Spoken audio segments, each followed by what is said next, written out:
নিমেষেই আদিল ফোনটা ফ্লোরে ছুঁড়ে মেরে উঠে গিয়ে হাত ড্রেসিং করতে লাগলো।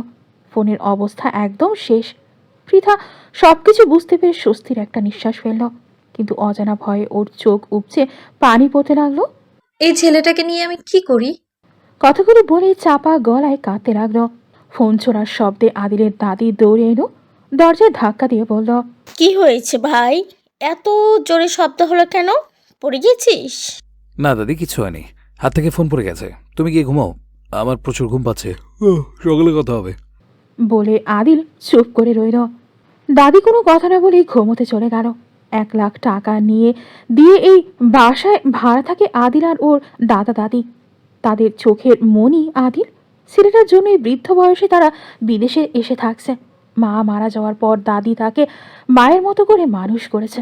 অন্য নাতি নাতনি থাকা সত্ত্বেও তারা আদিলকে নিয়ে থাকে, তার জন্য অন্য ছেলে মেয়েদের থেকে কম কথা শুনতে হয় না তাদের।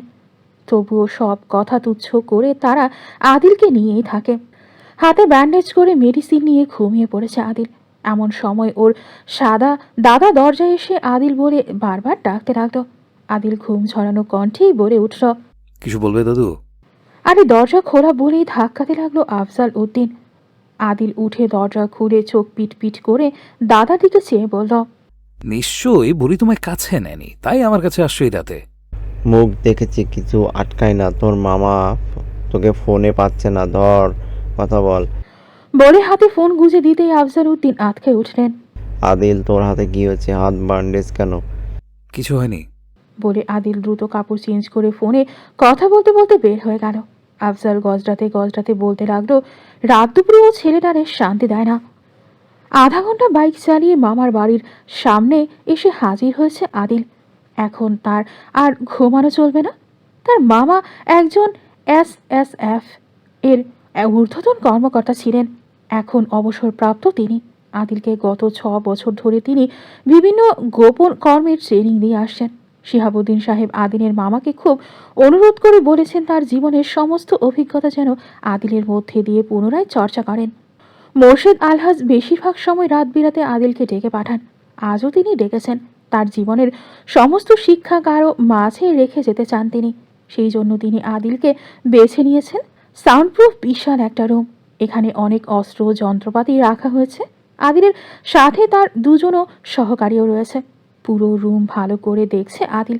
একটু পর ওর মামা আসতেই মামাকে সালাম দিয়ে উঠে দাঁড়ালো আদিল। মোর্শেদ সাহেব আদিলের হাতের দিকে চেয়ে বলল, বাবা, রাগকে কন্ট্রোল করতে শিখো। নিজেকে যত কন্ট্রোল করতে শিখবে ততই জীবনে উন্নত করতে পারবে। আদিলের হাতে 9mm একটা ইতালি রিভলভার ধরিয়ে দিয়ে দূরের লক্ষ্য দেখিয়ে শুট করতে বলল। হাতে ব্যথা থাকায় আদিল ব্যর্থ হলো। মুর্শিদ সাহেব এবার রেগে গিয়ে একটা চামড়ার টার্গেট পয়েন্টে গিয়ে দাঁড়িয়ে বলল, আমি একবারে চান্স দিই। দ্বিতীয় চান্স বলতে আমার ডিকশনারিতে কোনো শব্দ নেই, তাই ব্যর্থ হলে শাস্তিও পেতে হবে। আমার হাত পা বেঁধে ফেলে তো। এমন কথা শুনে আদিল ভয় পেয়ে গেল। সে নিজের কাজে ব্যর্থ বলে এত বড় শাস্তি দেবে মামা তাকে? আদিল দ্রুত বলে উঠল। মামা, আমি পারবো না। আদিলের কথা শুনে মোর্শেদ ধমক দিয়ে বলে উঠল, নিজাম, ওর হাতে চাইনিজ কুড়ালগুলো দাও তো। নিজাম বাধ্য গোলামের মতো তার মালিকের কথা শুনে আদিলের হাতে কুড়াল ধরিয়ে দিয়ে বলল, স্যারের আঘাত লাগা না লাগা এখন সম্পূর্ণ তোমার হাতে। মামা, আজ আমি কিছুতেই পারবো না। আমার মানসিক অবস্থা মোটেও ভালো নয়। আদিলের কথা শুনে মামা এবার জোরে হুঙ্কার ছেড়ে বলল, নাজিম, লাইট এবার অফ করো। ওকে অন্ধকারের মধ্যে ওর কাজ সম্পন্ন করতে হবে। দেখি এতদিনে ও কি শিখলো। সাথে সাথে লাইট অফ হলো। কোনো উপায় না দেখে আদিল ফোকাস করতে শুরু করলো, কিন্তু কিছুতেই মনোযোগী হয়ে উঠতে পারছে না। পিঠার পিকগুলো যেন ওর চোখে ভাসছে। একসময় মামার ধমকের রাগে ক্ষোভে একটার পর একটা কুড়াল ছুঁড়ো টার্গেট পয়েন্টে। 5টা ছোড়া শেষেও নিজেই দ্রুত লাইট জ্বালালো। আবেশে ওর শরীর কাঁপছে থেমে থেমে। লাইট জ্বালিয়ে মামাকে অক্ষত দেখেও হাঁটু ভাঁজ করে নিচে বসে পড়ল। মোর্শেদ সাহেবের বাঁধন খুলে দিতেই তিনি আদিলের কাছে এসে ওর পাশে বসে কপালে একটা চুমুকে বলল, আমি তোমার কাছ থেকে এটাই আশা করেছি। এখন বাসায় যাও। বাসায় যেতে মন না চাইলে এইখানেই থেকে যেতে পারো। আদিল আর এক মুহূর্ত না থেকে সেখান থেকে বের হয়ে বাসায় চলে আসে। পুরো রাত আর ঘুমায়নি। পিঠার পিক দেখে দেখে রাত পার করেছে। 2 দিন পর পৃথা কোচিংয়ে যাবার জন্য রাস্তায় হাঁটছে, সাথে তার বান্ধবী মিমও আছে। এই কদিন ও ইচ্ছা করে কোচিংয়ে যায়নি, যাতে সে এখন কোচিংয়ে গেলে যেন স্যার তাকে এই কাজে আর না রাখে। কিছুটা প্ল্যান করেই আজ পৃথা বাসা হতে বের হয়েছে। বৃষ্টির পানিতে রাস্তায় পানি জমেছে। গত রাতে প্রচুর বৃষ্টি বর্ষণ হয়েছে। হঠাৎ একটা প্রাইভেট কার এসে পৃথাকে ভিজিয়ে দিয়ে চলে গেল। পুরো ড্রেস খারাপ হয়ে গেল, মুখে যা এলো সব কিছু বের করে গালি দিতে লাগলো পৃথা। হঠাৎ মিম বলে উঠল, গাড়িতে তো আদিল আর ওর দাদা দাদিকে দেখলাম, আমার তো মনে হয় ওটা আদিলই। পৃথাও দেখেছে, কিন্তু ক্লিয়ার না যে ওটা আদিল হবে। আদিল একটু স্লিম ছিল, কিন্তু যাকে দেখলো সে রীতিমতো অনেক হ্যান্ডসাম। পৃথা বিড় বিড় করে বলে উঠল, আবার কোন খেলা দেখানোর জন্য এই লোকে ও হাজির হলো? মিমের কথায় পৃথা বলল। তেমন গুরুত্বপূর্ণ কথা না, তুই থাক, আমি ড্রেস চেঞ্জ করে আসছি। পৃথা নানান চিন্তা করতে করতে বাসার দিকে এগিয়ে গেল। আজ 3 দিন হলো শিহাবুদ্দিন সাহেবকে খুঁজে পাওয়া যাচ্ছে না। আদিল বাসায় এসে পাগলের মতো খোঁজ করেও তাকে পেল না। থানায় জিডি করতে যেও জিডি করতে পারেনি, মালা বারবার নিষেধ করেছে। শাহাবুদ্দিন নাকি মালাকে বারবার বলতো, আমার কিছু হলে যেন থানায় না যাওয়া হয়, পারলে আদিলকে একটা খবর দিও, তাহলে আর কিছুর প্রয়োজন নেই। আমাকে জীবিত ফেরত না আনলেও অন্তত আমার লাশ যে ঠিকই খুঁজে আনতে পারবে, কারণ খুঁজে বের করার দায়িত্ব শুধু আমার ছেলের। বাসায় কান্নার রোল পড়ে গেছে। মালা তো এক কান্নায় রয়েছে। মালার 11 বছর বয়সী ছেলে অমি আর 4 বছরের ছোট মেয়ে আরু মাকে ধরে অঝরে কেঁদেই চলেছে। অমি আর আরু আদিলের কাছে খুব কম আসে, বরং ওরা আদিলকে ভয় পায় একটু বেশি। দরকার ছাড়া আদিলও ওদের সাথে কথা বলে না। মালার বড় ভাই মোকসেদ এসেছে বাসায়। আদিল ওর রুমে দাঁড়িয়ে সবাইকে কল দিতে ব্যস্ত। 3 দিন হলো বাবাকে পাওয়া যাচ্ছে না, কিন্তু এই কথাটা তাকে কেউ জানায়নি। বাসার কাজের ছেলে ভাদু জানিয়েছে, তাও অনেকটা গোপনে। এখানে যখন বাবাই নেই, তাহলে রাগটা দেখাবে কাকে? মোকসেদ আদিলের দরজার সামনে এসে গলা খ্যাকারি দিল। ফোনে আদিল কথাতে ব্যস্ত, তাই কিছু বুঝতে পারেনি। আসলে বুঝেও না বোঝার ভান করেছে কিনা সেটা সেই শুধু জানে। মোকসেদের তর আর সইছে না। গালের পান চিবোতে চিবোতে এদিক ওদিক চেয়ে দেখলো কেউ নেই। কিছু হয়তো গোপন কথা আদিলকে জানাতে চাচ্ছে সে। অনুমতি না নিয়ে রুমের ভেতর ঢুকে পড়ল। ভাগিনা কথা কও নাকি? অপর ব্যক্তিটাকে হোল্ডে রেখে কান থেকে ফোনটা সরিয়ে মোকসেদের পা থেকে মাথা অবধি একবার দেখে শুধু সালাম দিল। তারপর ফোনে কথা বলতে ব্যস্ত হয়ে পড়ল। ভাগিনা কথা কয় বলে মুখে হাসির জোয়ার তুলে সোফায় বসে পড়ল মোকসেদ। তারপর আদিলের রুমটা ড্যাব ড্যাব করে কয়েকবার দেখে নিল। মনে হচ্ছে মন্ত্রী মিনিস্টারের রুমও এত সুন্দর করে সাজানো নেই। এই বাসায় কারো রুম আধুনিকভাবে তেমন সাজানো না হলেও শিহাবুদ্দিন তার ছেলের রুম উত্তম রূপে আলিশান সাজে সজ্জিত করেছেন। এমন রুমে থাকায় যদি একবার সৌভাগ্য হতো, তাহলে জীবনখানা সার্থক হতো। এই রুমটাতে দুলাভাই কাউকে ঢুকতে দেন না। 2 দিন পর পর তিনি নিজেই রুমটি পরিপাটি করেন। ছেলেকে তিনি প্রাণের চেয়েও অধিক ভালোবাসেন। আমাদের মনে হয় ছেলে নেই, কই আমরা তো ছেলেকে নিয়ে এত আহ্লাদ করি না, তাহলে দুলাভাই এত করেন কেন? কথাগুলো মনে মনে বলছে আর ভেতরে ভেতরে জ্বলে যাচ্ছে মোকসেদের। এসব আবার ভাবার ভেতর হঠাৎ সে মনে মনে ভয় পেয়ে গেল। আচ্ছা, সে নিজেই যে মালাকে খবরটা দিতে নিষেধ করেছিল আদিলকে, সেই কথা কি আদিল জানতে পেরে গেছে? মালা কি আদিলকে কইয়ে দিচ্ছে? এইসব চিন্তায় মোকসেদ ঘামতে শুরু করলো। কেন যে বেঁচে এখানে বসতে এসেছে সেটার আফসোস মনে মনে করছে মোকসেদ। এসব ভাবতে আদিল সামনে এসে বলল, কিছু বলবেন? আমার তাড়া আছে, আমি একটু বাইরে যাব। বলতে তো অনেক কিছুই চাইছিলাম, কিন্তু থাক আর বলবো না। তা দুলাভাইয়ের খোঁজ পাইলা? দুলাভাইয়ের জন্য আমার প্রাণটা আনচান করছে। বোনটা আমার কেঁদে বুক ভাসাইছে, বোনের দুঃখ সহ্য হয় না আর। কথা শেষ না হতেই আদিল মোকসেদের মুখের কথা কেড়ে নিয়ে বলল, সত্যি কি আপনি আপনার বোনের চোখের পানি সহ্য করতে পারেন না? এতটুকু কথা শুনেই মোকসেদের প্রাণ পাখি উড়াল দিল। ধরা সে ঠিকই খেয়েছে, তাই ধরফর করে সোফা থেকে উঠে বলল, তুমি যখন আসছো তখন আমি নিশ্চিন্তে থাকতে পারবো। বোনটাকে নিয়ে ভীষণ ঝামেলায় ছিলাম, আমার অনেক কাজ আছে, আমি বাড়ি গেলাম। দুলাভাইকে খুঁজে পাইলে আমাকে খবর দিও। মোকসেদার এক মুহূর্তও দেরি না করে রুম থেকে বের হয়ে গেল। আদিলও বের হলো রুম থেকে। আদিলকে দেখে ওর দৌড়ে ওর মায়ের কাছে চলে গেল। এমন সময় আদিলের ফোনে কল আসলো। অবশেষে শিহাবুদ্দিনের খবর পাওয়া গেল। তাকে এলাকার অন্য এক প্রভাবশালী দল কিডন্যাপ করেছে। তাদের তেমন কোনো চাওয়া নেই, চাওয়া শুধু আদিল আর একটা পেপারস। কারণ পেপারসটা আদিলের কাছে ছিল, তাই আদিল বাসায় আসতেই তাদের কল এলো। ও গেলেই ওর বাবাকে ছেড়ে দেবে। আদিল দ্রুত রুমের ভেতরে ঢুকে ওর লাগেজ খুলে পেপারসটা বের করে হাতে নিয়ে রুম থেকে বের হতেই মালা এসে পথ আগলে দাঁড়িয়ে বলল, বাবা, তোমার বাবার কিছু হয়নি তো? আদিলের চোখেও পানি ছলছল করছে। নিজেকে কন্ট্রোল করে বলল, আপনি টেনশন করবেন না, রান্না করেন, এসে আমরা একসাথে খাবার খাবো। কথাগুলো বলে দ্রুত বাসা থেকে বাইক নিয়ে বের হলো আদিল। আর মালা আদিলের পথের পানি চেয়েই রইল। প্রায় 3 ঘন্টা রাস্তা শেষে আদিল এক স্থানে এসে পৌঁছায়।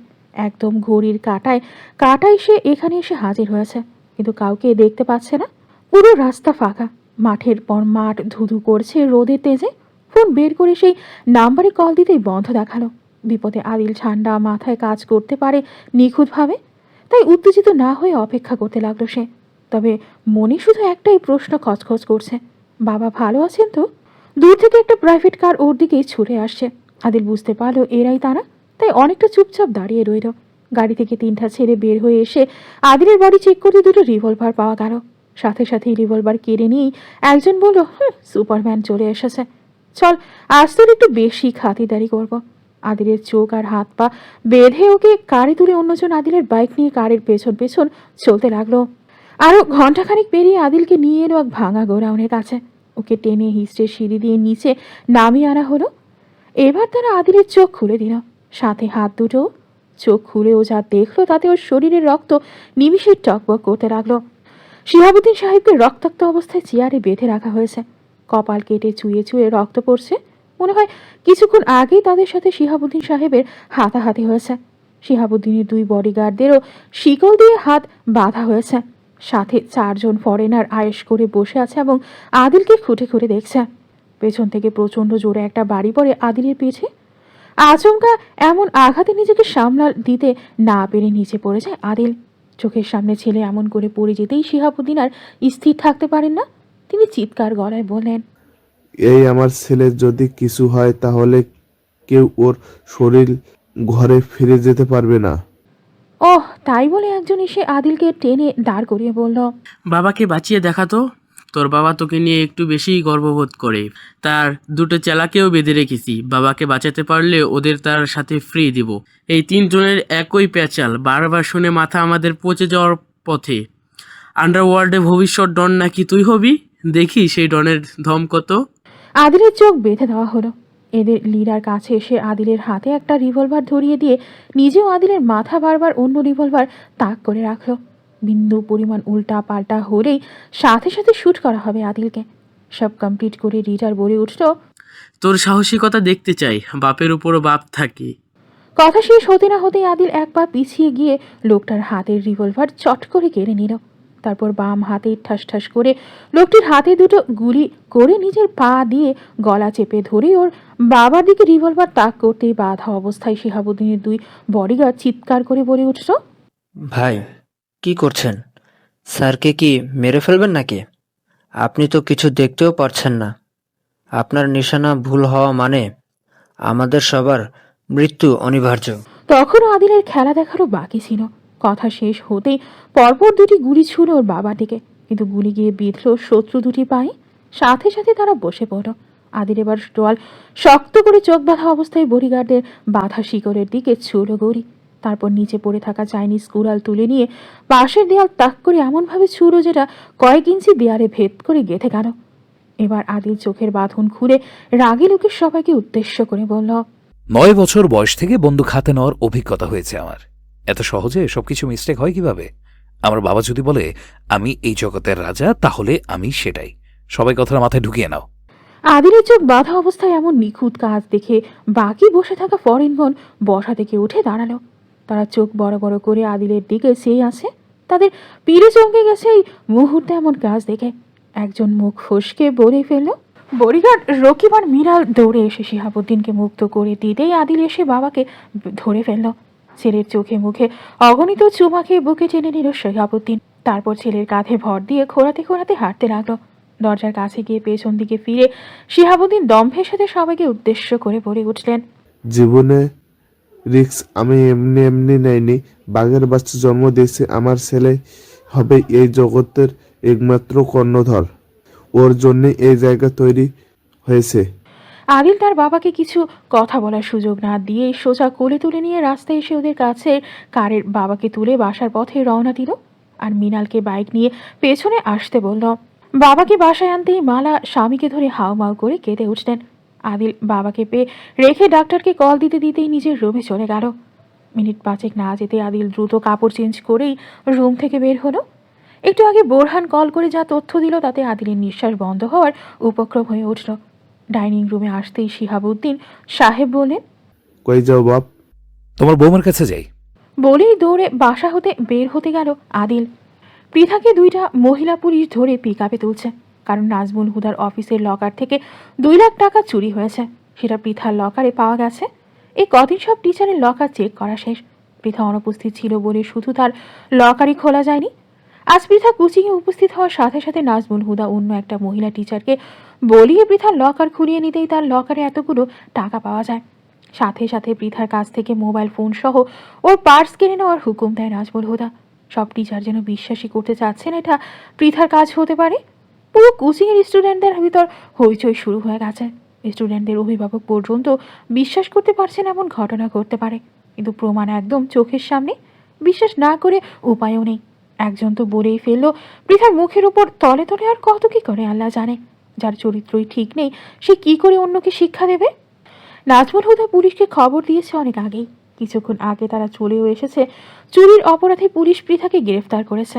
পৃথা বারবার বলছে এই বিষয়ে সে কিছুই জানে না। সে যতই বলছে এ বিষয়ে সে কিছুই জানে না, ততই ওর ওপর যেন অত্যাচারের পরিমাণও বেড়ে যায়। মহিলা পুলিশটি কয়েকটা থাপ্পড় মেরে ধাক্কা দিয়ে ওকে গাড়িতে টেনে হিঁচড়ে তুলল। নাজমুল হুদা পুলিশ অফিসারের কাছে এসে জোর গলায় বলে উঠলেন, দুনিয়া নেই বুঝলে।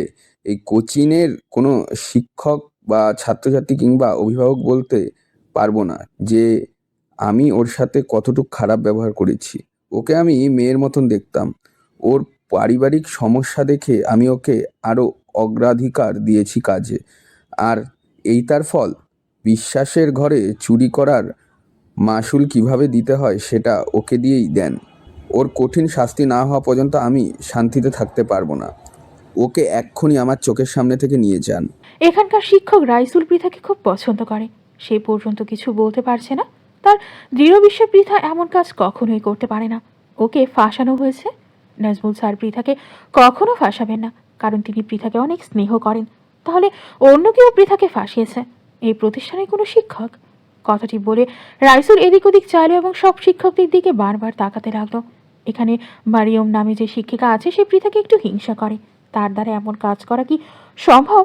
না না, সে অন্তত এতটা নিচু মনা কাজ করবে না। উফ, ভাবতে পারছে না রাইসুল কে এত বড় ঘৃণিত কাজ করলো। সে পৃথার দিকে চাইল। পৃথার চোখের কোণে পানি নেই, একদম স্ট্যাচুর মতো বসে আছে মাথা নিচু করে। চুপ করেই বা থাকবে না কেন? একটু আগে পুলিশ ওর গায়ে হাত তুলেছে। এসব কথা ভাবতে ভাবতে রাইসুল নাজমুল হুদার কাছে গিয়ে নিচু গলায় বলল, স্যার আপনার কি বিশ্বাস হয় পিতা এসব কাজ করেছে? আমার কিন্তু মোটেও বিশ্বাস হচ্ছে না। কেমন যেন গেল না ব্যাপার। নাজমুল হুদা ঘাড় বেঁকিয়ে রাইসুলকে দেখে প্রায় চেঁচিয়েই বলল, ওর লকারের চাবি কি তোমার কাছে ছিল? না স্যার। আর কোন শিক্ষকের কাছে ছিল? কি তোমাদের কারো কাছে ছিল চাবি? সবাই একসাথে জবাব দিল, না স্যার, আমাদের কারো কাছে ওর লকারের চাবি নেই।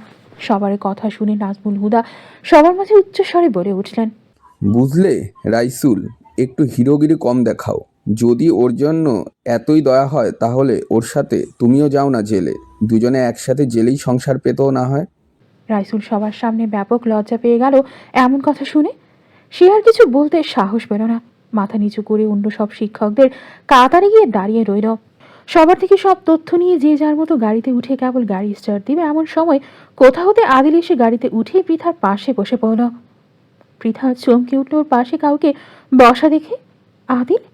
অস্পষ্ট স্বরে বলে উঠল পৃথা। কেন জানি এবার ওর চোখে পানি এসে জানান দিল সে কতটা কষ্টে আছে। পাশে আদিলকে বসতে থেকে পৃথা ফিক করে উঠতে আদিল ওর মুখে আঙুল পুড়ে পৃথাকে চুপ থাকতে বলল। পৃথার ঠোঁটের কোণ দিয়ে রক্ত ঝরছে। আদিল বৃদ্ধ আঙুল পৃথার ঠোঁটে ছুঁয়ে রক্ত স্পর্শ করতে এক পুলিশ কনস্টেবল জোরে চিৎকার দিয়ে বলে উঠল, এই গাড়ি থামান, গাড়ি থামান। সাথে সাথে গাড়ি থামিয়ে গেল। 2টো পুলিশ সদস্য গাড়ি থেকে নেমেই রাগী গলায় বলে উঠল, এই তুমি কে? তোমার এত সাহস হলো কি করে পুলিশের গাড়িতে ওঠা? ইতিমধ্যে আদিলের ডান হাতে পৃথার হাত মুষ্টিবদ্ধ হয়ে গেছে। পৃথার হাত আরো শক্ত করে ধরে দীর্ঘশ্বাস ফেলে আদিল বলল, ওনার সাথে আমাকেও নিয়ে চলুন। মগের মূল্য পাইছিস নাকি হারামজাদা? বলেই পুলিশ সদস্যের কাছে এগিয়ে যেতেই লোকটির নাক বরাবর বাম হাত দিয়ে জোরে একটা ঘুষি মেরেই নাক ফাটিয়ে দিল আদিল। লোকটির নাক চেপে ধরে মাটিতে বসে পড়ল। এক ঘুষিতেই কুপকাত পুলিশটি। আদিল গম্ভীর গলায় বাকি পুলিশ সদস্যদের উদ্দেশ্য করে বলল, এবার নিশ্চয়ই আমি থানায় যাওয়ার উপযুক্ত হয়েছি। অন্য পুলিশ সদস্য আহত সদস্যকে তুলে সিটে বসিয়ে দিয়েই বলল, থানায় চল, তারপর বাংলা ওয়াশ কাকে বলে তখন বুঝবি। পুলিশের গায়ে হাত তোলা সেটা পরে দেখা যাবে। আর যদি বেশি কথা বলেন তাহলে আগে হাত দিয়ে শেডিং দিয়েছি, এবার কিন্তু পা দিয়ে দেব। কথাগুলো বলেই আদিল চুপ হয়ে গেল। মহিলা পুলিশ সহ বাকি পুলিশগণ সবাই খেপে গেছে আদিলের ওপর।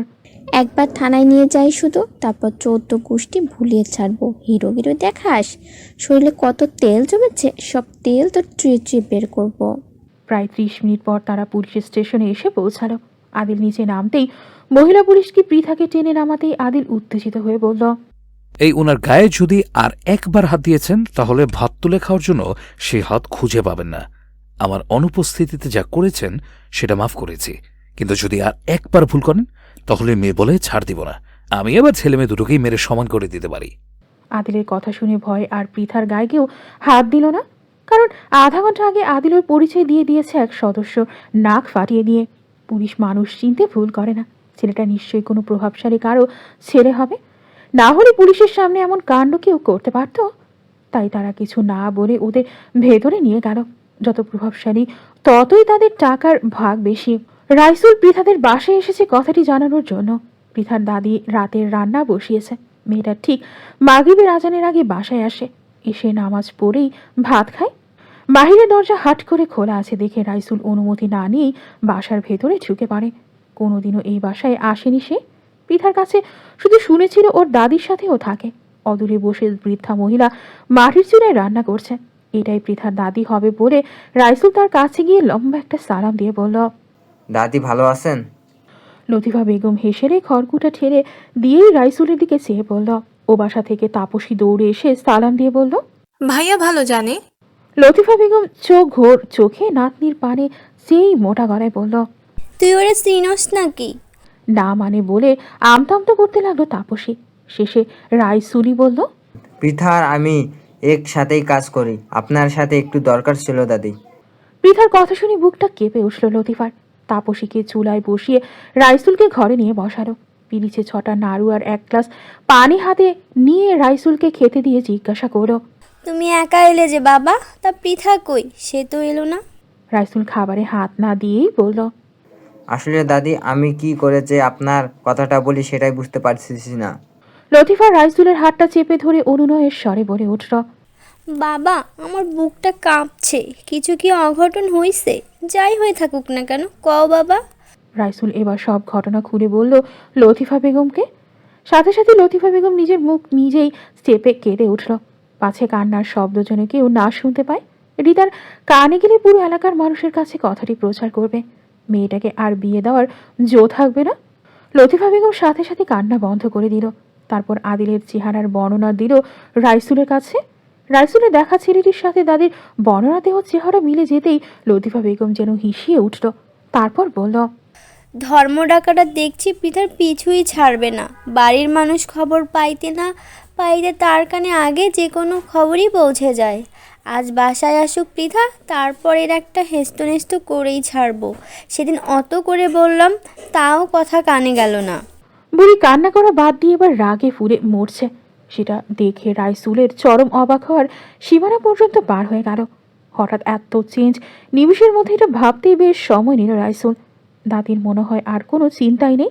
রাইসুল আমতা আমতা করে বলল, দাদি আমার সাথে কি পুলিশ স্টেশনে যাবেন? আমি এখান থেকে ওখানে চলে যাব। থাক বাপ, তোমার আর যাইতে হবে না। তুমি বরং বাড়ি যাও। কথাটা বাড়ি বয়ে এসে বলার জন্য তোমাকে ধন্যবাদ। না হলে পৃথা বাসায় না ফিরলে খুব টেনশনে থাকতে হতো। নাড়ু কাঠা মুখে দিয়ে পানি খাও দিনি। আমার আবার বহু কাজকাম পড়ে আছে। আর শোনো, কথাগুলো যেন কাউকে বইল না। মেয়ে মানুষ, মান সম্মানেরও তো একটা কথা আছে নাকি? অবিরায় কথাগুলো বলল রাইসুলকে লতিফা বেগম। একটা নাড়ু মুখে দিয়ে কোনো মতে পানি খেয়ে মাথা নেড়ে বাসা হতে বের হতে পারলেই যেন বাঁচে রাইসুল। কোন পাগলের পাল্লায় সে পড়েছিল এতক্ষণ আল্লাহ মাবুদ ভালো জানেন। এমন খবর পেয়ে কেউ চুপ থাকতে পারে নাকি? রাইসুল চলে যেতেই লতিফা তাপসীর কাছে আসতেই ওর মায়ের বকবকানি শুনতে পেল। বাড়ির ভাত গিলে গিলে তোর এই অবনতি হয়েছে। তোর তো নিজেরই দাদি হয়, তোর জন্য কোনোদিনও একটা চিন্তা করতে তাকে দেখেছিস? আর অন্যজনের ভাত রাঁধতে খাওয়ায়, তুই কি তার কেউ নয়? বানের জালে ভাইসে আইসস তুই। ওর চুলা থেকে ওর দরজ চেনে হলল করছে। আর একবার যদি দেখেছি ওদের কাছে সাহায্য করে, তাহলে পায়ের লালা কেটে দেব। লতিফাকে দেখে রিতা মুখে কুড়ি ফাটল। শাশুড়িকে সে জমের মতো ভীষণ ভয় পায়। আড়ালে যে দুটো কথা কয় ওই আর কি। লতিফা এমনি রেগে আছে, তার ভেতর এমন কথা শুনে আগুনে ঘি ঢালার মতো কাজ করল। ভাতার নাকি নিজের ভাতারে খাইছস, সাথে পরিকল্পনা করে অন্যের ভাতার কেড়ে নিয়ে তাকে মাটির তলে ঢুকাইছস।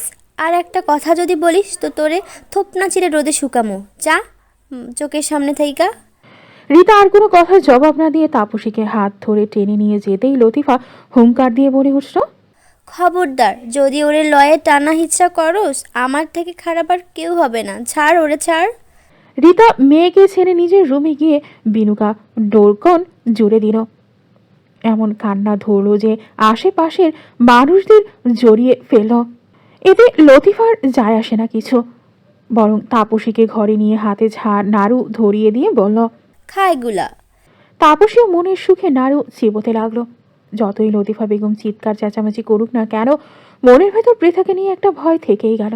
ছেলেকে যে বলবে তারও উপায় নেই। ছেলে হাড়ের রোগী, সইতে পারবে না সে। আর সাথে আদিলও আছে, যারে দু চোখেও সইতে পারে না হাসান। জুনাইদকে কথাটা বলবে কিনা? আদিল আর পৃথাকে আলাদা আলাদা লকআপে রাখা হয়েছে। থানায় এসআই নেই, কোনো কাজে বাহিরে গেছে। অফিসারও কোনো কাজে একটু আগে বাহিরে গেল। সবাই আদিলকে ছেড়ে দিলেও যেই পুলিশের সাথে ওর ফিকশন হয়েছে তিনি তাকে ছেড়ে দিতে নারাজ। সবার সামনে তার নাক ফাটিয়েছে, সেই কমতা কথা নাকি? তাকে কি এমনি এমনি ছাড় দেওয়া যায়? সে প্ল্যান করে একটা মহিলা পুলিশকে পৃথার লকআপে পাঠিয়ে দেয়। আদিল অন্য লকআপে আছে তাই বুঝতে পারে না। এদিকে মহিলাটি ঢুকেই পৃথার চুল ধরে একটা থাপ্পড় বসিয়ে দিয়ে বলল, কোন সাহসে তুই অন্যের টাকা চুরি করিস? খেতে না পেলে পরিশ্রম করে খাবি, কিন্তু চুরি করতে গেছিস কোন দুঃখে? লাইলি মজনু হয়েছিস, অল্প বয়সে রক্তের গরম দেখাস। আজ সব কিছু ছুড়াবো। আমার গায়ে হাত দেওয়া। আদিল মাথা উঁচু করে লোকটার নেম প্লেটের দিকে চেয়ে নামটা ভালো করে দেখে নিয়ে আবার মাথা নিচু করল। মোবারক নিজের নেম প্লেটের দিকে একবার চেয়েই রসিয়ে রসিয়ে বলল, কিরে, আমার নাম দেখিস? আমার নাম মোবারক। যা, আমি আমার নাম তোরে বলে দিলাম, যাতে পরে আমার বাল ছিঁড়তে পারিস। কথাগুলো বলে হো হো করে হেসে উঠল। তারপর অন্যজনকে ডেকে বলল, কি নাজমা, তোমার ওকে ধোলাই দেওয়া শেষ হয়েছে না আরও বাকি আছে? এমন ধোলাই দাও যাতে চেহারা যেন না চেনা যায়। এবার আদিলের আর বুঝতে দেরি হয় না পৃথার সাথে কি ঘটছে। সে বসা থেকে উঠেই লকআপের রড দুটো দু হাতে চেপে ধরে বলল, কুত্তার বাচ্চা, তোকে আজ মেরেই ফেলবো। তোর চেহারা তুই চিনতে পারবি কিনা সেটাই আগে চিন্তা করে দেখ। আদিলের মুখের কথা শুনে মোবারক সশব্দে হেসে উঠে বলল, ধর্ষণ যে করতে চাইনি সেটা তোর বাপের ভাগ্য। কি মেয়েটাকে ধর্ষণ করতে হবে? আমরা সবাই মিলে একবার করে খেলেই তো সে উপরে উঠে যাবে। নিমিষেই আদিলের চোখ লাল টকটকে হয়ে গেল। এখন সময় এসআই থানায় ঢুকলো। মোবারক গিয়ে তাকে সম্মান জানাতেই এসআই বলল, কি মোবারক, আজকে আবার নাক ফাটালে কি করে? কোনো কাজের কাজ তো তোমাকে দিয়ে হয় না। আজ আবার কোন দেওয়ালের সাথে বাড়ি খেয়ে নাক ফাটিয়েছ? স্যার, আজ জব্বর একটা মাল ধরেছি। পয়সাওয়ালা মাল, কথাবার্তা দেখে মনে হয় প্রচুর টাকার মালিক। ওটা ধরতে গিয়ে আমার এই বেহাল। টাকার ভাগ কিন্তু আমাকে বেশি দিতে হবে। মোবারকের কথা শুনে এসআই মুচকি হেসে পৃথার দিকে চেয়ে বলল, এটা কোন কেস? আর বলেন না স্যার, নিজের প্রতিষ্ঠান থেকে 2 লাখ টাকা সরিয়ে মালিক তার নামে কেস করে দিয়েছে। এতটা টর্চার করলাম, স্বীকারই করলো না।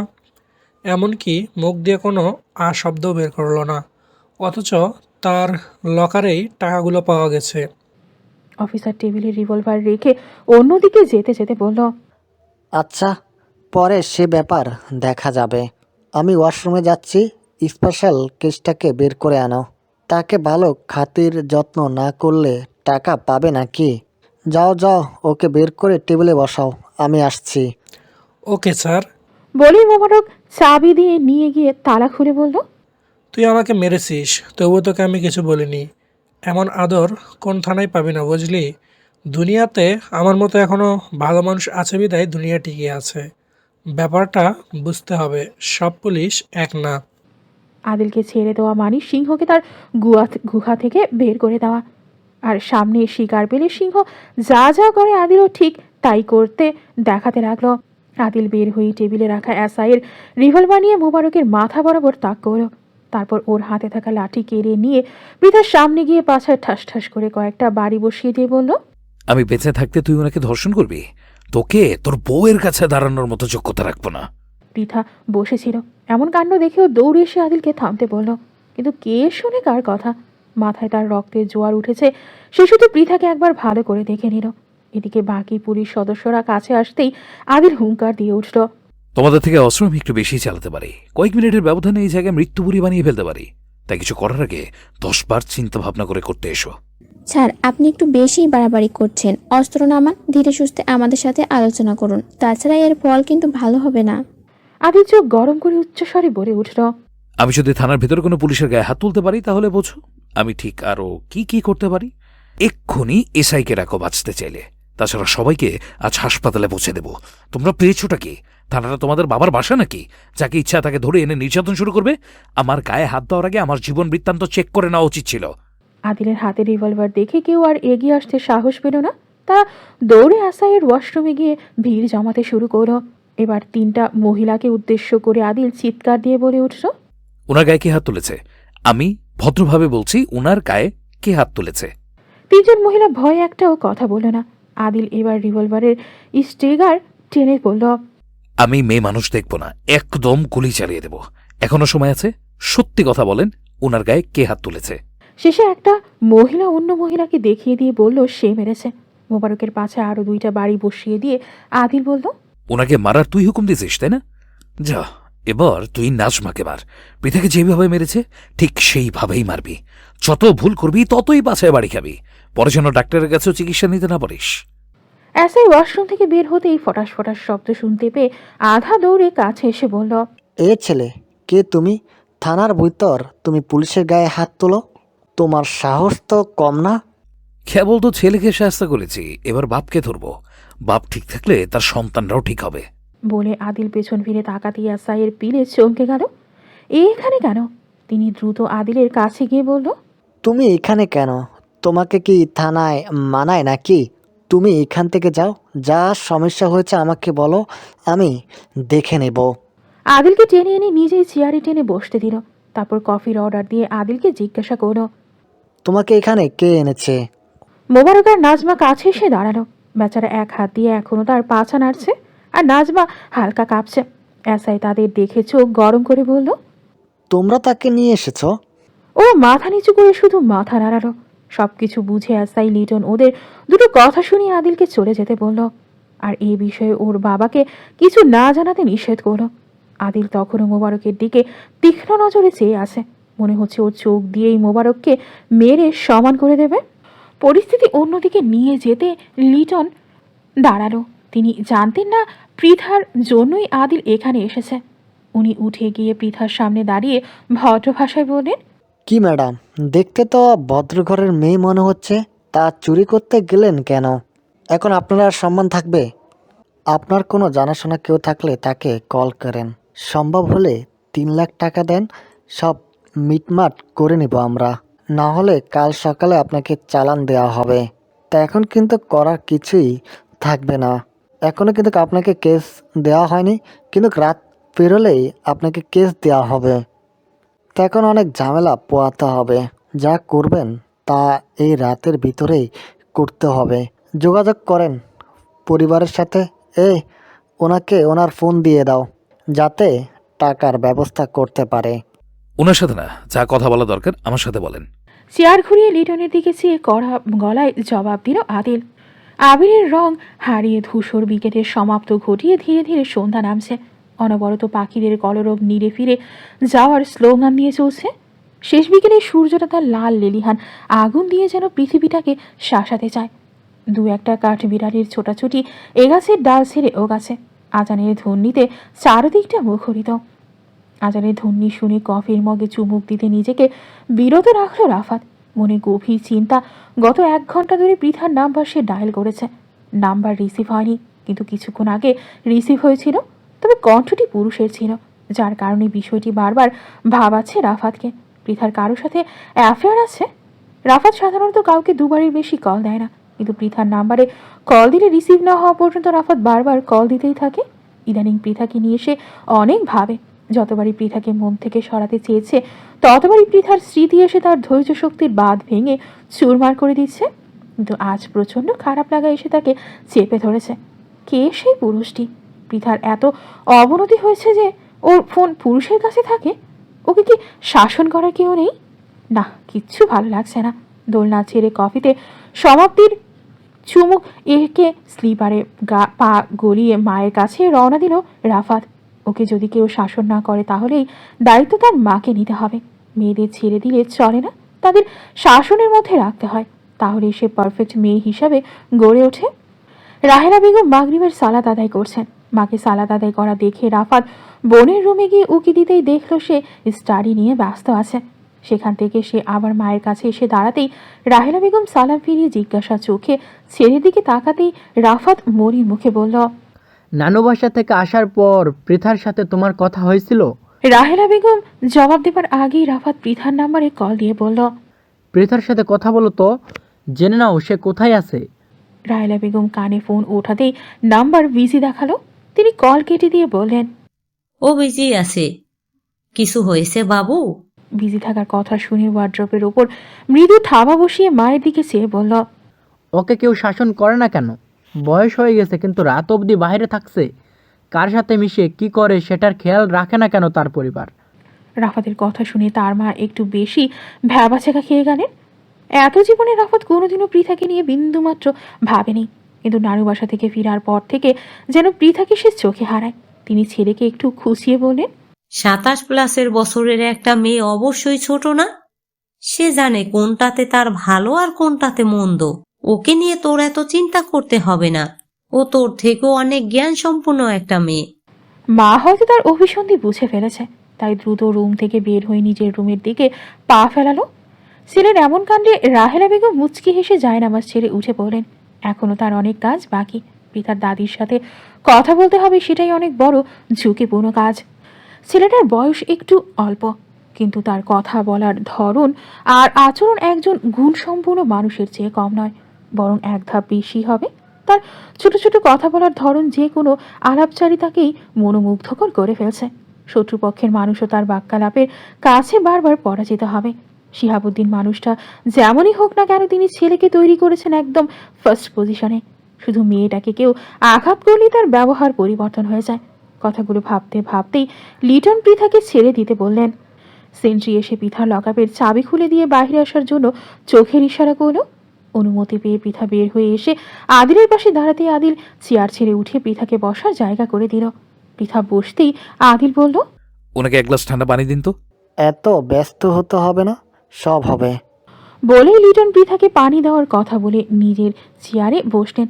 তিনি কি যেন ভেবে আদিলের দিকে চেয়েই বললেন, আপনার এত সব চিন্তা করতে হবে না, আমি আমার সাথে তাকে নিয়ে যেতে চাই। এটাই ফার্স্ট অ্যান্ড লাস্ট কথা। আমার বাবার সাথে কথা বলুন। লিটন শিহাবুদ্দিন সাহেবের সাথে কথা বলতে ব্যস্ত হয়ে পড়ল। ফোনের ওপারে কি কথা চলছে সেটা কেউ জানতে পারছে না, কিন্তু লিটন বারবার, জি স্যার, জি স্যার, একদম চিন্তা করবেন না। আমি ছিলাম না বলে এত কিছু হয়েছে। আমি এক্ষুনি সব ব্যবস্থা করে দিচ্ছি। এসব কথা বলতে ব্যস্ত হয়ে গেছে এবং কথা বলার ফাঁকে ফাঁকে আদিলকে মন্ত্রমুগ্ধ হয়ে বারবার দেখছে। ওদের কথার মাঝে আদিল পৃথার দিকে একবার চেয়েই নিচু গলায় বলে উঠল, শাড়ি পরেছেন কেন? আপনার কি বিয়ে হয়েছে তাই ঢং ধরে শাড়ি পরেছেন? অন্য সময় হলে আদিলকে কিছু কথা শুনিয়ে দিত পৃথা, কিন্তু এমন পরিস্থিতিতে কিছু না বলে সে শুধু নীরবতাই পালন করল। সামনে রাখা পানি নিয়ে এক চুমুক পানি পান করে গ্লাস টেবিলে রাখতে আদিল সেই গ্লাস নিয়ে পুরো পানি পান করে টেবিলে গ্লাসটা রাখলো। পৃথা চোখ বড় বড় করে ওর দিকে তাকাতেই লিটন কথা শেষ করে চেয়ারে বসে একটা অ্যাপ্লিকেশন লিখতে বসল।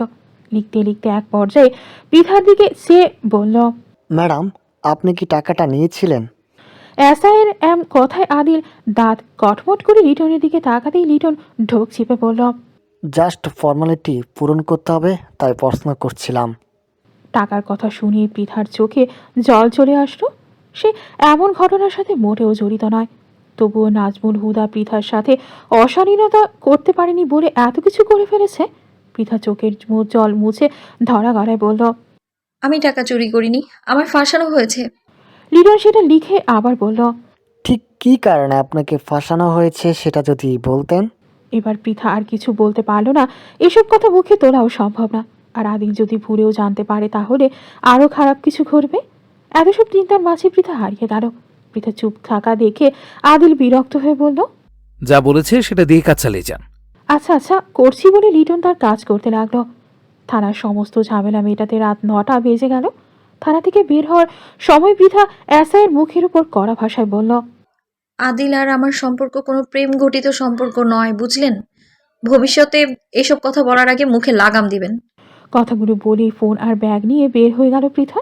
এমন কথায় আদিল প্রচন্ড অপমানিত বোধ করল, কিন্তু কিছু না বলে উঠে দাঁড়ালো। আদিল উঠতেই লিটন বলে উঠল, কিছু মনে করবেন না, এমন মেয়ের পিছনে না ঘোরাটাই আপনার জন্য বেটার। আপনি এর থেকেও ভালো মেয়ে ডিজার্ভ করেন। এসব সামান্য কারণে নিজের ব্যক্তিত্ব নষ্ট করবেন না। আপনি অনেক উঁচু স্তরের মানুষ, আপনার সম্মানও উপরের লেভেলের।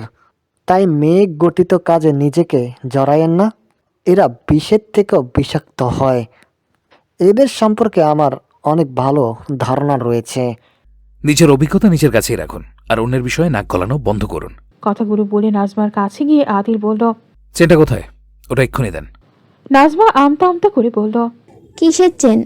আপনি কোন বিষয়ে কথা বলছেন? আমি কিছু বুঝতে পারছি না। পিঠে লাঠের বাড়ি পড়লে এমনি বুঝতে পারবেন আমি কি বলতে চাইছি। আদিলের এতটুকু কথা শুনে মহিলা চুপচাপ পৃথার চেনটা বের করে দিল। পুলিশ চোরদের ধরে, আর আপনি দেখছে মানুষদের জিনিস জোর করে ছিনতাই করেন। রক্ষক হয়ে ভক্ষক শাস্তে আসছেন। সব জায়গায় সব কাজ চলে না, বুঝলেন? লিটন সাহেব, এনার কি বিচার হওয়া উচিত সেটা আপনার হাতে দিয়ে গেলাম। ভবিষ্যতে এমন কাজ করার আগে যেন 10 বার ভাবে। কথাগুলো বলে আদিল বের হয়ে আসলো। পুলিশ স্টেশন থেকে বের হতেই পৃথার নাম্বারে কল আসলো। এতক্ষণে কে যে কতবার কল দিয়েছে আল্লাহ ভালো জানে। ফোনের স্ক্রিনে চেয়ে দেখলো রাফাত ভাইয়ার কল। এই সময় ওনার কল, তার মানে আগে অনেকবার কল দিয়েছে। কি বলবে না বলবে এসব ভাবতে ভাবতে কলটা রিসিভই করলো পৃথা। ওপাশ থেকে দ্রুত কথাগুলো ভেসে আসলো, এর পৃথা, তুমি কোথায়? পৃথা কেবল কিছু বলবে এমন সময় পেছনে কারো পায়ের আওয়াজ পেয়ে থেমে গেল। আদিল পেছনে থেকে এসে পৃথার সামনে দাঁড়াতেই পৃথা ওর চোখের চাহনি দেখে বুঝতে পারলো কিছু একটা কঠিন কথা বলতে যাচ্ছে সে। ওখানে আমাকে সবার সামনে অপমান না করলে কি হতো না? বলে পৃথার হাত ধরে একটানে আদিল ওর বুকের ভেতর টেনে নিল পৃথাকে। আদিল ছাড়ো। বলে চিৎকার দিতেই আদিল পৃথার হাত দুটো চেপে ধরে ওর ঠোঁটের দিকে চেয়ে রইল তীক্ষ্ণভাবে। রোড লাইটের নিচে যেন একজোড়া কপত কপতি নিজেরা নিজেদের প্রেম নিবেদন করছে। ছাড়বা বলে এক হাতে ছিটকান দিতেই আদিল স্বইচ্ছায় ওর একটা হাত ছেড়ে দিল। পৃথার সাথে সাথে কল কেটে দিয়েই কঠোর চোখে আদিলের দিকে চাইতেই আদিল ওর ঠোঁট জোড়া পৃথার ঠোঁট ছোঁয়াতে যাবে এমন সময় পৃথা কেঁদে উঠল। তোমরা সব পুরুষ একই রকম, শেষে তুমিও নাজমুল বুড়োর মতো কাহিনী করতে চাচ্ছ। কথাটি বলেই পৃথা থেমে যায়। ইয়েস, আদিলের পরিকল্পনা সফল হয়েছে। তৎক্ষণাৎ একটা রিক্সা ডেকে পৃথাকে রিক্সায় তুলে নাজমুল হুদার বাসার দিকে রওনা দিল আদিল। আসার সময় থানা থেকে নাজমুলের বাসার ঠিকানা নিয়ে এসেছিল। ঘটনাটি শুধু পৃথার মুখ থেকে স্বীকার করা বাকি ছিল। এখন চোখের সামনে সবকিছু পরিষ্কার। পৃথার যেটার ভয় পেয়েছিল সেটাই ঘটেছে। না জানি আদিল কোন কাণ্ডটাই না ঘটায়। আদিল বাম হাত দিয়ে পৃথাকে নিজের সাথে আগলে রেখেছে, কারণ রাস্তাটা খুবই বাজে। রিক্সা থেকে পড়ে যাওয়ার সম্ভাবনা বেশি। এখন মনে হচ্ছে রিক্সা না নিয়ে হেঁটে আসাই মঙ্গল ছিল। বাসার কাছে এসে রিক্সাওয়ালাকে দাঁড়াতে বলেই পৃথাকে নিয়ে নাজমুলের বাসার দরজার সামনে দাঁড়িয়ে কলিং বেল বাজালো। নাজমুল হুদার কাছে আগেই কল এসেছিল থানা থেকে। পৃথাকে ছেড়ে দেওয়া হয়েছে, সাথে তাকে কেস তুলে নেওয়ার জন্য ধমকিও দেওয়া হয়েছে। তখন থেকে নাজমুল পুরা তার টাক মাথায় রুমালখানা দিয়ে একটু পরপর মুছেই চলেছে।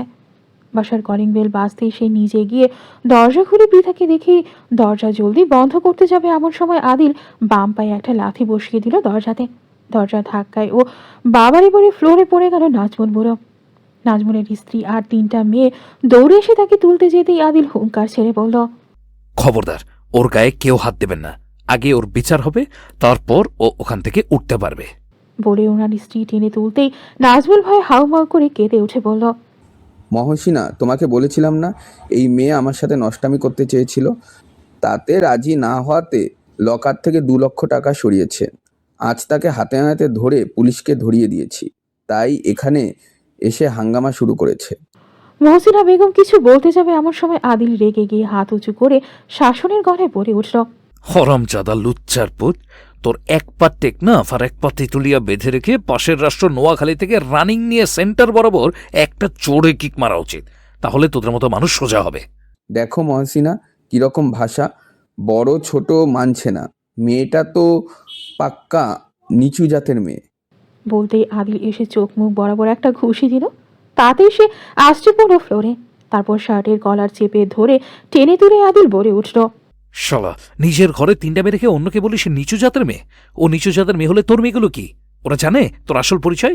মেয়েদের কথা বাদই দিলাম, তুই নিজে কোন জাতের? পৃথা নিজেই ভয় পেয়েছে আদিলের আক্রমণাত্মক কাজগুলো দেখে। পৃথা আদিলের হাত ধরে টানতে লাগে কিন্তু ছাড়তে পারে না। মনে হচ্ছে নাজবুলের জীবন আজ সে দফা রফা করেই ছাড়বে।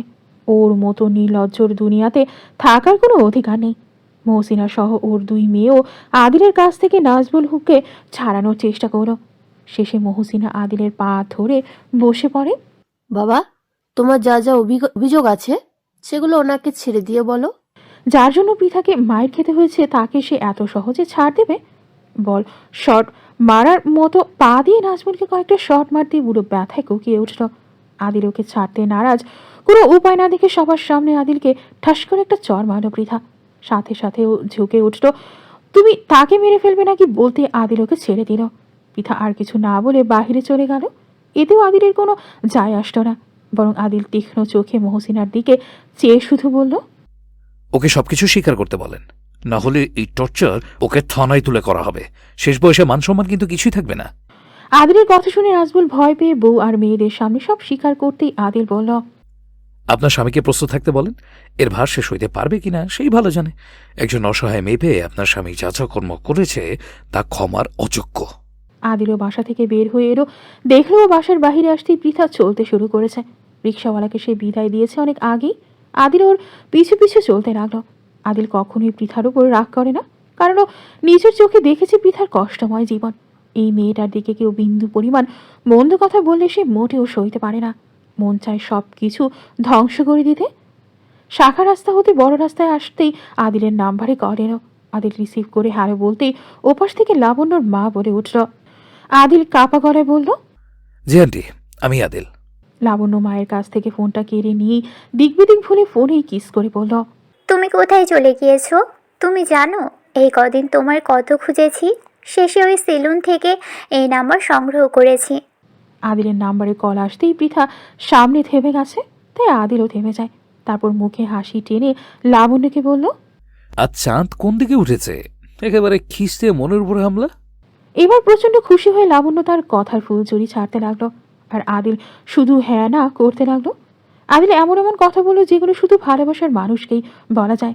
এক পর্যায়ে কথা শেষ করে পৃথাকে ওভারটেক করতেই বুঝতে পারে পৃথা বাম হাতে ওর চোখ মুছছে। আদিল থেমে গিয়ে পৃথার খুব কাছে এসে জিজ্ঞেস করলো, আমাকে ভালোবাসেন? পৃথা নাক টেনে বলল, কোন দুঃখে তোমায় ভালোবাসতে যাব? আমার কি হিতাহিত বোধ শূন্য হয়ে গেছে? পৃথার চোখের নিচে আঙুল দিয়ে স্পর্শ করে কাপা গলায় বলে উঠল আদিল, তাহলে চোখে পানি কেন? তুমি যার সাথে ইচ্ছা তার সাথে কথা বলো, আমার কোনো যায় আসে না। বলে পৃথা আবার চোখ মুছল। সত্যি কি আপনার কিছু যায় আসে না? মোটেও আমার যায় আসে না। আচ্ছা। বলেই ফুটপাত থেকে মেইন রাস্তায় নেমে গেল আদিল। তারপর চেঁচিয়ে বলল, দেখি আজ আপনার যায় আসে কিনা।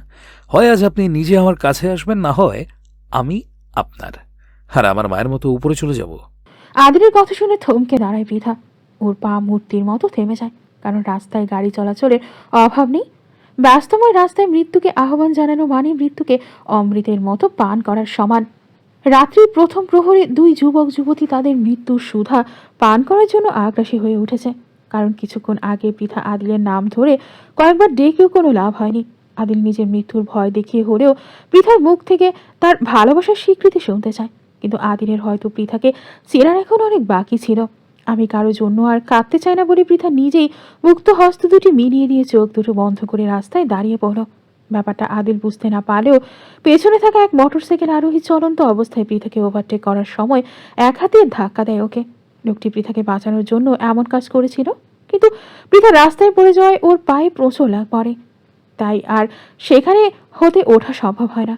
সামনে এক পিক আপ অতি দ্রুত পৃথার দিকে ছুড়ে আসতেই পৃথা বুঝতে পারে তার হয়তো আজই পৃথিবীর শেষ দিন ছিল। মায়ের মুখটা স্মরণ করার চেষ্টা করেও আর স্মরণ করতে পারল না, বরং সেখানে আদিলের চেহারা ভেসে উঠল। পৃথা ওই অবস্থায় ভ্রু কুঁচকে বিরক্ত প্রকাশ করো, মায়ের জায়গায় আদিল কেন? সে তো আর কাউকে ভালোবাসতে চায় না, তাহলে এই চেহারা তার কল্পনায় কেন? শেষ মুহূর্তে তাকে কেউ টান দিয়ে তার বুকের ভেতর আশ্রয় দিল। পৃথার সেন্স হারানোর আগে ওর মুখে আদিল ডাকটি স্পষ্ট শোনা গেল। সেই আশ্রিত বুকেও ঝরে পড়ল। ততক্ষণে রাস্তার পাশে মানুষ ভিড় জমিয়ে হাই হাই করতে লাগলো। তারা বলতে লাগলো, ছেলেটা না থাকলে আজ মেয়েটার কি হতো? এভাবে রাস্তার মাঝখানে এসে কেউ দাঁড়ায়? তাদের জানা ছিল না মেয়েটির উদ্দেশ্য কী ছিল। আদিল পৃথাকে তুলে ফুটপাতের ওপর নিয়ে আসলো। পাশে সিমেন্টের বেঞ্চির উপর পৃথাকে বসিয়ে দিয়ে অন্য হাতে তাকে আগলে ধরল। আশেপাশে মানুষের ভিড় দেখে আদিল ঠান্ডা মাথায় বলল, সে আমার স্ত্রী। আমি কিছু জিনিস ক্রয় করার জন্য সামনে গিয়েছিলাম, ও বুঝতে পারেনি তাই রাস্তার সামনে দাঁড়িয়েছিল। আপনারা চলে যান, বাকিটা আমি সামলিয়ে নিতে পারবো। তামাশা দেখতে মানুষজন একটু বেশি পছন্দ করে। আদিলের কথায় কান না দিয়ে এক বয়স্ক মানুষ পৃথাকে চেক করার জন্য হাত বাড়াতে আদিল হাতটা খপ করে ধরে ফেলল। এবারও চিৎকার দিয়ে বলল, আমার স্ত্রীর পাশে তার বাবাকে আমি সহ্য করতে পারি না, সেখানে আপনি পরপুরুষ হয়ে কিভাবে আমার সামনে তাকে টাচ করার সাহস দেখান? আমি কি আপনাদের সাহায্য চেয়েছি? মানুষের ভালো করতে নেই বলে মিনিট খানেকের মধ্যেই ভিড় ভেঙে গেল। পৃথা শেষ ডাকে আদিল কি যেন মনে করে পেছন ফিরে পৃথার দিকে যায়। তাতে পৃথার উদ্দেশ্য সে বুঝতে পারে। এর মধ্যে মোটরসাইকেল আরোহীর ধাক্কায় আদিলের কাজ একটু সহজ হয়ে যায়। ঠিক সময় সে পৃথাকে পিক আপের সামনে থেকে টান দিতে সক্ষম হয়। অনেক পুরুষ মানুষ কঠিন পরিস্থিতিতে কাঁদতে না পারলেও নিজের প্রিয় সঙ্গীর বিপদে ধৈর্য ধরার মতো ক্ষমতা তাদের থাকে না, কিন্তু আদিল এত শক্তিশালী মনের অধিকারী যে আজও তার চোখে কোনো পানি উকি দেওয়ার চান্স পেল না, বরং ধৈর্যের সাথে পরিস্থিতি ঠান্ডা মাথায় কন্ট্রোল করতে লাগলো। নিজের ভুলের জন্য এমন অঘটন ঘটনা ঘটেছে। পৃথার হ্যান্ডব্যাগ চেক করে দেখলো সেখানে কোনো পানির বোতল নেই, কিছু দরকারি কাগজপত্র, ফোন আর একটা ছাতা রয়েছে, প্রয়োজনীয় জিনিসটাই নেই। হঠাৎ চুলের দিকে তাকাতেই চাইতেই চিকন ক্লিপ দেখতে পেল। বাম হাতে ক্লিপটা চুল থেকে খুঁড়ে কিছুক্ষণ পৃথার দিকে চেয়ে রইল আদিল। সময়টা যদি থেমে যেত তার জন্য। দীর্ঘশ্বাস ফেলে ক্লিপ আলতো করে কানের ভেতরে স্পর্শ করতেই পৃথা ঝিকে উঠল। পৃথা এখন জেগে যাবে তাই আদিল অন্যদিকে হয়ে বসল। এই অবস্থায় পৃথার চোখের দিকে সে কখনোই তাকাতে পারবে না। আকাশে মেঘ জমেছে, কাছেই কোথাও হয়তো বৃষ্টি হয়েছে, তাই মৃদু ঠান্ডা বাতাস বইছে অদূরেই। দু একটা ঝিঝি পোকার মিষ্টি স্বরে গান, সাথে জোনাকির মিষ্টি উজ্জ্বল দীপাবলির সুন্দর সমারোহ। রাতকন্যা যেন তার সমস্ত রূপ নিয়ে সাজিয়েছে এই ধারাকে। চাঁদ মামা মেঘের আড়ালে মুখটি লুকিয়ে আভাস দিচ্ছে এই বুঝি বৃষ্টি নামল। পৃথা চোখ খুলে অনুভব করলো সে কারো গায়ে হেলান দিয়ে বসে আছে, গা থেকে মনোমুগ্ধকর সুবাস ছড়াচ্ছে। পৃথা ওই অবস্থায় আবার চোখ বন্ধ করে ঘ্রাণ নিল। একেবারে মন ভরে না, তাই আবার নিল এবং ভাবতে লাগলো কিছুক্ষণ আগের ঘটনা।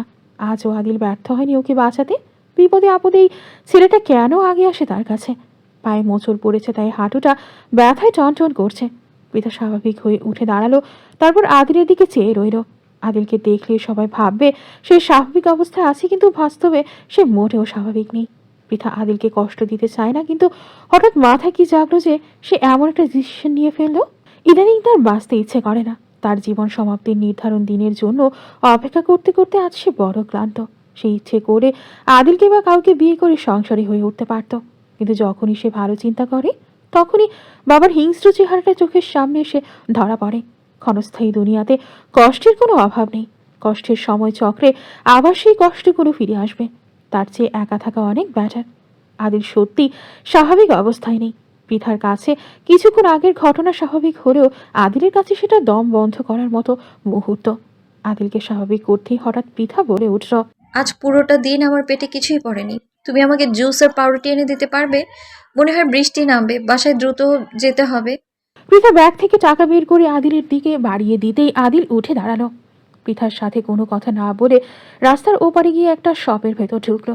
পৃথা আর দাঁড়িয়ে থাকতে পারছে না, তাই আবার বসে পড়লো সেখানে। সেলফোনটা বের করে দেখে 50টার বেশি মিসড কল। নাম্বার চেক করতেই দেখলো ওর দাদি, খালামুনি আর রাফাত ভাইয়ের কল। দাদি কল দিয়েছে ঠিক আছে, কিন্তু তারা বারবার কেন কল দিয়েছে? দাদিকে কল ব্যাক করতেই ওপার থেকে তেজস্বী ভাষায় বকাবকির শব্দ ভেসে আসছে। লতিফা বেগম আজ চটেছে। আজ সেই সকালে বের হয়েছে আর এখন রাত 12টা বাজতে চলেছে। শিয়াবুদ্দিনের পোলার সাথে তোর ফুর্তি করা শেষ হয়নি? জাতকুল কি রাখবি না? 10 জন জানাজানি হলে মুখ দেখানো জো থাকবে? 10 জন কেন, রিতারা কানে গেলেই মুখ দেখানোর লায়ক থাকবে না তোর? দাদি ভয়ানক খেপে গেছে। আদিল আর ওর পরিবারকে সে দু চোখে দেখতে পারে না। কেন সহ্য করতে পারে না আদিলদের সেটা আজও পৃথা জানা হয়নি, কিন্তু আদিল তার সাথে আছে সেটা দাদি জানলো কিভাবে? আল্লাহ ভালো জানেন। দাদি আমাকে কথা বলতে দিবে না নিজেই কথার ফুলঝুরি ছড়াবে? পৃথার আওয়াজ শুনে লতিফার চোখ বেয়ে পানি ঝরতে লাগলো। পুরো দিন মেয়েটাকে চোখের সামনে দেখেনি, তার ভেতর সে অনেক চিন্তায় ছিল। আদিলের আগ বাড়িয়ে কাজ করা দেখে না জানি পৃথা ওকে মন দিয়ে ফেলে। পৃথা আদিলের কাছে যাওয়া মানে আগুন নিয়ে খেলা করা, যেটা পৃথা এখনো বুঝতে পারছে না। ওর জীবন শেষ হয়ে যাবে। হালকা বৃষ্টির মধ্যে আদিল হাতে ঠান্ডা দুটো জুসের বোতল আর 2 রকমের দুটো চিপসের প্যাকেট এনে দেখলো পৃথা সেখানে নেই। ওখানে দাঁড়িয়ে এদিক ওদিক চাইতেই দেখলো কিছু দূরে বাস স্টপে একটা ছাউনির নিচে দাঁড়িয়ে ওর দিকে চেয়ে আছে পৃথা। আদিল আর দেরি না করে ওখানে গিয়ে দাঁড়াতেই ঝমঝম করে টিনের ছাল কাঁপিয়ে বৃষ্টি নামলো। যাত্রীদের অপেক্ষা করার সিটে গিয়ে বসলো আদিল। পৃথা পেছন ঘুরিয়ে দেখলো আদিলের জন্য নিরাপদ জায়গা রেখে অন্য লোকেদের গা ঘেঁষে বসে পড়েছে। একটু পর বাস এসে পড়লে দাঁড়ালে অনেক যাত্রী বাসে উঠে গেল। এরা রাতের টিপে দূর দূরান্তে যায়। অনেকটা ফাঁকা হয়ে গেছে স্থানটি। আদিলের চুল বেয়ে ঘাড় দিয়ে নেমে পানি ঝরছে। একটু বৃষ্টির পানিতে ভিজে ওর চেহারায় দ্বিগুণ সৌন্দর্যতা প্রকাশ পাচ্ছে। পুরো ভিজলে না জানি কি দেখাবে, একদম পাগল করে ছাড়বে। মনে মনে কথাগুলো বলেই পৃথা খানিকটা দূরে গিয়ে এক বৃদ্ধ মানুষের পাশে বসল। কিন্তু সেখানে বসে সে পৃথা কত বড় ভুল করেছে সেটা সে এখন হাড়ে হাড়ে বুঝছে। বুড়োর অঙ্গভঙ্গি যেন আচমকায় বেড়ে গেছে। বৃথা চোখ দুটো বড় বড় করে পাশ ফিরে বৃদ্ধটির দিকে তাকাতেই বৃদ্ধ তার ফোকলা তাদের হাসি দিয়ে কিছু একটা বুঝিয়ে দিল। বৃদ্ধের হাসি দেখেই নাজমুল হুদার ভয়ঙ্কর কাহিনী এসে জেঁকে বসল পৃথার মনে। তারপরও মনে মনে স্থির করো অদূরে বসা নৈশ্য রাজ্যের রাজপুত্রের কাছে সে কিছুতেই বসবে না। আগে ওর ভালোবাসা কথাবার্তা চালচলন আর সৌন্দর্যতা দেখে পৃথার বারবার হার্ট ব্রেক হতো, কিন্তু এই বৃষ্টি ভেজা রাতে অমন ঠান্ডা মেজাজের মোহনীয় চেহারার আক্রমণে এবার নিশ্চয়ই হার্ট অ্যাটাক হবে। ও আর মুটেও যাচ্ছে না তার কাছে। এভাবে মিনিট খানিক বসে থাকতেই বিকট শব্দে অদূরে বাজ পড়ল। রাস্তার ওপাশের রোড লাইট মুহূর্তেই নিভে গেল। আরও 3 জন রিক্সা চালক পানির মধ্যে রিক্সা রেখে ছাউনির নিচে জায়গা করে নিল। এরপর আবার পরপর 2টা বিকট শব্দে বাজ পড়ল। না, এতগুলো ছেলের মাঝে থাকা অসম্ভব। তাছাড়া এদের ভাবভঙ্গি মোটেও স্বাভাবিক নয়। পৃথা আদিলের দিকে চাইল। তার স্নিগ্ধ চেহারাতে মরিয়ে আর বাঁচি, নিরাপদ একটা জায়গা পাওয়া তো যাবে। আদিলের গা ঘেঁষে পৃথা বসতে আদিলকে ইজি করতে আর একটু সরে বসলো, কিন্তু কথা বলল না। আশেপাশের সবাই এই যুগলকে দেখে মনে হচ্ছে চোখ দিয়ে কিনে খাচ্ছে। আদিলের গায়ের শার্ট খুলে পৃথার দিকে এগিয়ে দিয়ে ছোট্ট করে বলল, আপনাকে দেখতে বিশ্রী লাগছে। আদিল এখন শুধু গেঞ্জি গায়ে আছে। পৃথা লোকগুলোর দিকে চেয়ে দেখলো তারা অনেকটা গুটিসুটি হয়ে মাথা নিচু করে আছে। হঠাৎ তাদের এত পরিবর্তন।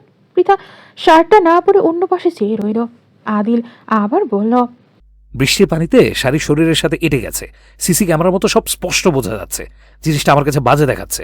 এবার পৃথা ঝটপট করে আদিলের শার্ট পরে ওর হাত থেকে জুসের বোতল আর চিপসের প্যাকেট এক প্রকার কেড়েই নিল। প্রচণ্ড ক্ষুধা লাগায় জুস আদিলের দিকে আবার এগিয়ে দিয়ে চিপসের প্যাকেট খুলে চিপস খেতে লাগলো। আদিল জুসের বোতল খুলে দিতেই পৃথার ফোনে কল এলো। খাওয়া বন্ধ করে ফোন বের করতে আদিল পাশের লোকদের দিকে চাইল। শার্ট খুলে ফেলাতে আদিলের কোমরে রিভলভার দেখে অনেকেই সেখানে সেটে আছে, কিন্তু আদিলের চাহনি দেখে কেউ আর থাকার চান্স পেল না। বৃষ্টির মধ্যে পাশের ছাউনিতে চলে গেল। রাফাত কল দিয়েছে। পৃথা বিরক্ত হয়ে কল রিসিভ করতেই রাফাত কঠিন গলায় বলে উঠল, এই মেয়ে কল রিসিভ করো না কেন? বৃষ্টি ঝমঝম শব্দে কথা তেমন শোনা যাচ্ছিল না বিধায় লাউডে রেখে পৃথা সালাম দিয়ে বলল, কথা বুঝতে পারিনি, আবার রিপিট করেন। পৃথার কথা শুনে রাফাত প্রচণ্ড রেগে গিয়ে রাগী গলায় বলল, কথা শোনা যায় না মানে? কোন পুরুষের সাথে বাইরে আসো? তোমাকে দেখছি কেউ শাসন করে না, আর কত নিচে নামবে? পুরুষের কণ্ঠ শুনে আচমকাই আদিল একটা কাণ্ড ঘটিয়ে ফেলে। পৃথার বাম হাতটা জোরে ওর বুকে চেপে ধরে। সাথে সাথে পৃথার হাত অনুভব করে আদিলের বুকের ভেতরের সাগরের উত্তাল ঢেউ। এতক্ষণ আদিল কোন পরিস্থিতির মধ্যে কাটিয়েছে সেটা পৃথা নিমিষেই বুঝতে পারল। আদিলের ভেতরের অস্থিরতা যতই বেড়ে গেল, পৃথার মুখের ভাষা ততই কঠিন হয়ে গেল। আদিল যেন ওর হৃদয়ের ধ্বনি দিয়ে পৃথাকে কন্ট্রোল করছে। এই বিয়াদব মেয়ে, তোমাকে কেউ শিক্ষা দেয় নাই? রাত বিরাতে বাইরে থাকতে নেই? আমার কাছে থাকলে এতক্ষণে বুঝিয়ে দিতাম নিয়ম না মানলে কি শাস্তি পেতে হয়। এবার পৃথা খেপে গেল। আমি কোথায় যাই না যাই তাতে আপনার কি? আপনি কে আমাকে এসব রাইট দেখানোর? আর আপনি আমাকে এসব কথা বললে যে আমি সেসব মেনে চলবো সেটা আপনি ভাবলেন কি করে? কাজিনের মতো থাকবেন, একদম অভিভাবক সাজতে আসবেন না। আমাকে নিয়ে না ভেবে নিজের চরকায় তাল দেন। রাফাত আর পৃথার মাঝে হঠাৎই কথা কাটাকাটি শুরু হয়ে গেল। এক পর্যায়ে পৃথা রাফাতের কল কেটে দিয়ে নিস্তব্ধ হয়ে গেল। ওর হাত এখনো আদিলের বুকে। সেটা খেয়াল হতেই ঝট করে হাত সরিয়ে নিয়ে প্যাকেট থেকে চিপস খেতে লাগলো। ও রেগে গেলে খেতে পছন্দ করে, তাই আজও এর ব্যতিক্রম হলো না। জুস হাতে নিয়ে ঠক ঠক করে পান করতে লাগলো। পৃথার এমন কাণ্ড দেখে আদিল মুচকি হেসে ফেলল, কিন্তু সেটা পৃথার নজরে পড়ল না। পৃথা আদিলের দিকে চাইতেই আদিল আবার গম্ভীর হয়ে যায়। পৃথা ওর দিকে জুস এগিয়ে দিল খাওয়ার জন্য, কিন্তু আদিল না করে পৃথার দিকে চেয়ে রইল। আদিলের ভালোবাসার চাহনি দেখে পৃথা মনে মনে বলল,